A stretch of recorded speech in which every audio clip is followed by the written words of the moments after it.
tudo bem com você? Espero muito que você esteja bem, tá bom? Vamos continuar o nosso estudo sobre as drogas? Nós paramos lá na parte que fala sobre o doping. Então vamos iniciar essa parte falando um pouquinho sobre a história de um jovem chamado Eric Moussaoui. Eric, a enguia, da Guiné Equatorial. Ele aprendeu a nadar somente em janeiro do ano de 2000. Mas ele queria a todo custo participar das Olimpíadas, dos Jogos Olímpicos de Sydney, do mesmo ano que ele aprendeu a nadar. Então, o que ele recorreu a fazer práticas de doping. Ali, durante uma competição, sofreu os problemas da sua prática de doping. E por pouco ele não conseguiu chegar à borda da piscina. Ou seja, por pouco quase ele perdeu a vida ali e não chega à borda da piscina. Então, o que é doping? Olha só. Nas últimas décadas, houve uma profunda mudança na prática de atividades esportivas, sabe? Esportivas tanto da parte infantil como na parte juvenil. Principalmente com a ampliação das atividades esportivas, passando das peladas em campinhos, modalidades atléticas bastante diversificadas, exercidas em ambientes próprios e tecnicamente supervisionados. Ao mesmo tempo, aumentou a pressão para destacar-se e ganhar, ou seja, menos o esporte pelo esporte e mais o esporte pelas medalhas. Então, um subproduto dessa evolução, mesmo assim saudável, foi forçar o desenvolvimento de certos potenciais físicos nos jovens atletas, através de recursos não adquiridos naturalmente, com treinamento sério e exercícios árduos, mas com o auxílio de poderosos recursos químicos. O uso de substâncias químicas na esperança de melhorar o desempenho esportivo não é nenhuma novidade. Se você fosse um atleta nos tempos dos Jogos Olímpicos na Grécia Antiga, seu técnico poderia ter lhe instruído a recorrer a alguns cogumelos para melhorar suas chances nas competições.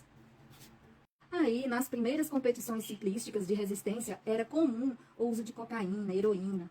Outro campo de frequência, uso de doping, observava-se nos animais, participantes de corridas de cavalo, por exemplo. Mas principalmente com o avanço da bioquímica, os métodos e os produtos tornaram-se mais sofisticados. E hoje existem substâncias que se destinam exclusivamente a camuflar outras substâncias de doping.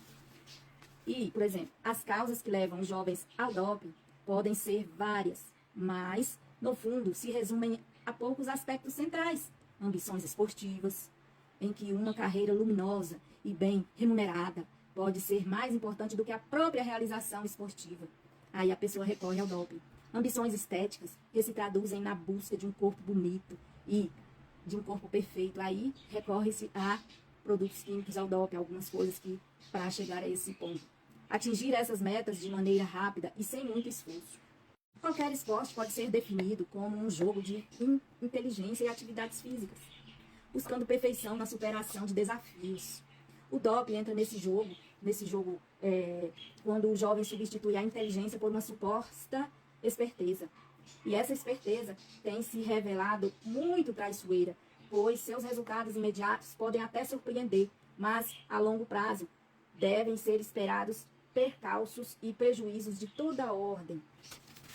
Ao lado das punições previstas, quando seu uso for descoberto, uma longa lista de danos físicos e mentais aguarda o usuário de doping.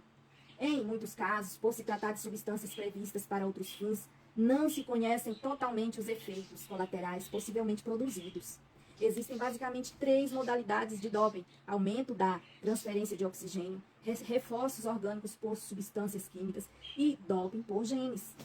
Então, nesse vídeo, nós falamos um pouco sobre o que é o doping e algumas coisas que levam os jovens a recorrer ao doping, que depois vão ser muito prejudiciais à saúde do jovem, da jovem, vai ser muito prejudicial para a sua vida. Então, melhor fazer nunca recorrer a isso. Drogas não, nunca, jamais, tá bom? Jesus é tudo. Recorra a Jesus. Jesus te ama, Jesus te protege, Jesus te dá luz, Jesus te mostra o caminho surpreendente. Você não precisa recorrer ao doping, a drogas, tá bom? Bebida alcoólica, não precisa. Jesus te ama.